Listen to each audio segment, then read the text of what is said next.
सलीम एक चालाक और लालची सांप पकड़ने वाला था जो जंगल के खतरनाक सांपों को पकड़कर बेचता और धन कमाता था। लेकिन उसकी लालच की कोई सीमा नहीं थी।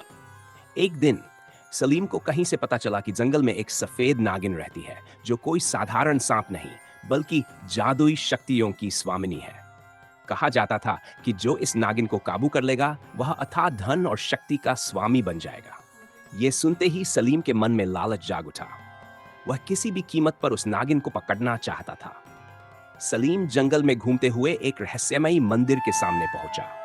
यह मंदिर प्राचीन और धूल से ढकी ईंटों से बना था। इसके स्तंभों पर अजीबोगरीब नक्काशियां उकेरी हुई थीं और हर तरफ नाग देवताओं की मूर्तियां रखी थीं। हवा में एक अजीब सी सरसराहट थी, जैसे कोई अदृश्य शक्ति सलीम को चेतावनी दे रही हो कि वह यहां से चला जाए। लेकिन सलीम ने इन संकेतों को नजरअंदाज किया और मंदिर के अंदर प्रवेश कर गया। जैसे ही उसने दहलीज पार की, मंदिर के बीचों बीच एक चमकदार रोशनी प्रकट हुई। रोशनी के भीतर से एक सफेद नागिन बलखाकर प्रकट हुई। उसकी आंखें अंगारों की तरह चमक रही थीं।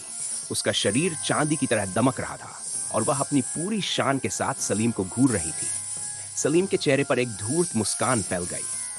यही है वह खजाना जिसकी मुझे तलाश थी। नागिन ने जोर से फूंकार मारी और कहा, यह स्थान पवित्र है, यहां से चले जाओ वरना अंजाम बुरा होगा। लेकिन सलीम कहां रुकने वाला था। उसने चालाकी से नागिन को धोखा दिया और एक जादुई पिंजरे से उस पर वार कर दिया। नागिन ने निकलने की पूरी कोशिश की, मगर जादुई पिंजरा उसे कैद कर चुका था। सलीम ने जोर का ठाका लगाया और बोला, अब तुम मेरी हो और तुम्हारे साथ मेरी तकदीर भी बदल जाएगी।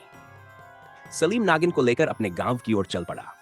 जैसे ही वह अपनी झोपड़ी में पहुंचा, उसने जादुई पिंजरा एक कोने में रख दिया और गर्व से सोचने लगा कि अब वह कितना अमीर बन जाएगा। लेकिन आधी रात को अजीब सी सरसराहट और सरगोशियां गूंजने लगी। सलीम ने चौंक कर आंखें खोली। उसके चारों तरफ अनगिनत सांप रेंग रहे थे। दीवारों, छत, जमीन, हर जगह सिर्फ सांप ही सांप थे। उनके चमकते हुए शरीर, जहरीले दांत और गुस्से से भरी आंखें सलीम को घूर रही थी।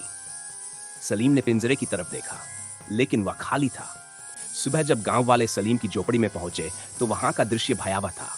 हर तरफ सिर्फ सांप ही सांप थे, लेकिन सलीम का कोई निशान नहीं था। कुछ लोगों का कहना था कि सांपों ने उसे खत्म कर दिया, जबकि कुछ का मानना था कि नागिन ने अपने जादू से उसे हमेशा के लिए कैद कर लिया। लेकिन जो भी सच्चाई थी, एक बात तय थी, सांपों की रानी का बदला पूरा हो चुका था।